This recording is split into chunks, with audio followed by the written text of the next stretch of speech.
Bonjour, la Bible dit dans Romains 4, verset 17, je t'ai établi père d'un grand nombre de nations et il est notre père devant celui auquel il a cru.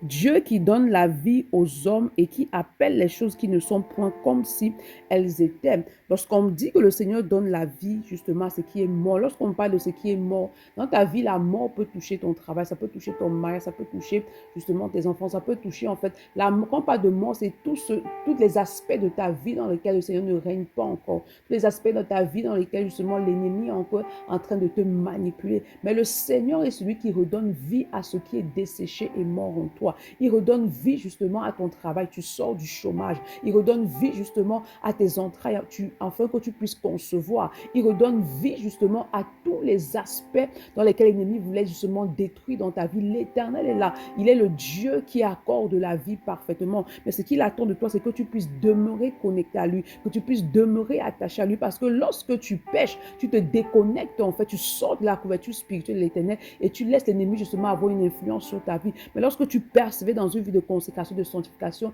alors tu dois avoir l'assurance que le Seigneur va agir avec puissance et qui va ramener à la vie tout ce qui était mort et desséché, et peu importe le domaine ou l'aspect de ta vie. C'est pourquoi ce matin, demande au Saint-Esprit d'accorder la grâce de persévérer dans une vie de consécration et de sanctification afin de demeurer sous la couverture du Seigneur. Bonne journée. Shalom.